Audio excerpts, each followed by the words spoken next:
ప్రతి పేద కుటుంబాలకు రేషన్ దుకాణాలతో నిత్యావసర సరుకులు అందించడమే కూటమి ప్రభుత్వ లక్ష్యమని అన్నారు ఎమ్మెల్యే పల్లా శ్రీనివాసరావు. ఇక విశాఖ జిల్లా గాజువాక 67వ వార్డులో రేషన్ దుకాణాన్ని ప్రారంభించారు. ప్రతి నెల 1వ తారీఖు నుంచి 15వ వరకు సరుకులు పంపిణీ ఉంటుందని అన్నారు.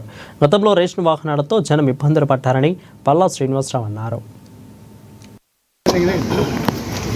అయితే డీలర్స్ కూడా కొంచెం ఆలోచించాల్సిన అవసరం ఉంది.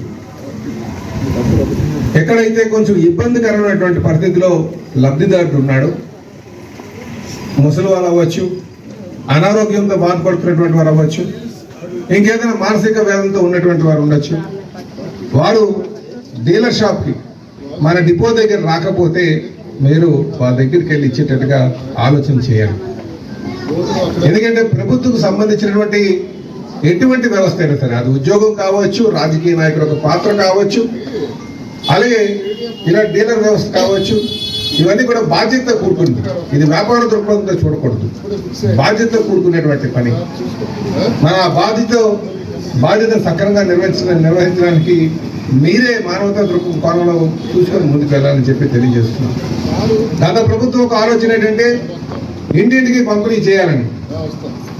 ఇంటింటికి పంపిణీ చేయడం వల్ల ప్రధానం వృధా కాకూడదు కదా.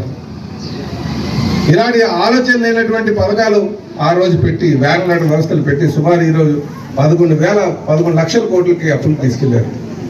ప్రతి ఏడాది 56,000 కోట్లు నుంచి 80 కోట్లు మనం